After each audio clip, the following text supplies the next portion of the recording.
এই ভোটের গরমের মাঝে অবনিন্দ সভাঘরে স্বরচিত কবিতা পাঠের একটা আসর হলো। অঙ্কুরোদ্গমের এটা ছিল নববর্ষ অনুষ্ঠান। বর্তমান যুগের বহু বিশিষ্ট সাহিত্যিক, লেখক, লেখিকা এখানে উপস্থিত ছিলেন।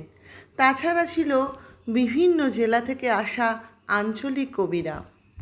তাদের মধ্যে আমিও একজন।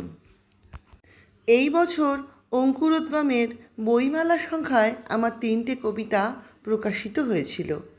সেই 3টি কবিতার মধ্যে একটি কবিতা আমি এখানে পাঠ করে শোনাই। কবিতা পাঠের আসর হলেও মাঝে মাঝে শিল্পীরা গান এবং মাউতার গান বা অন্যান্য ইনস্ট্রুমেন্ট শুনিয়ে আমাদের মুগ্ধ করেন।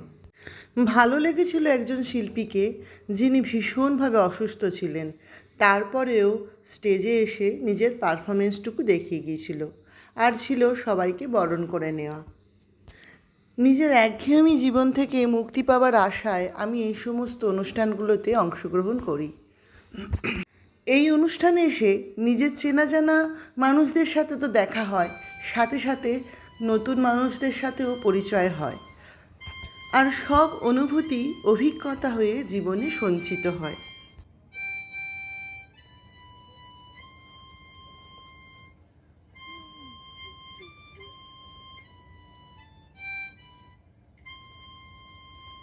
ছিলাম, তোমায় একটু জল আনতে বলেছিলাম। তুমি বললে পুকুরে যাও, ডুবে মরো, জলের অভাব হবে না। আজ কেন দিলে? তুমি কি বুঝতে পেরেছো আমি আর জল খাই না?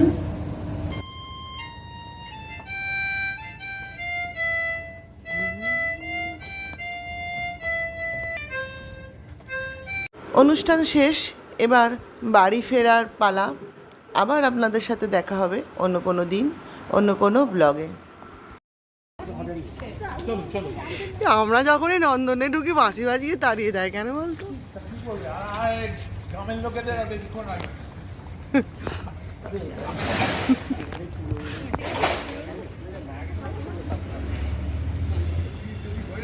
আমরা যখনই নন্দনে ঢুকি বাঁশি বাজিয়ে আমাদেরকে তাড়িয়ে দেয়।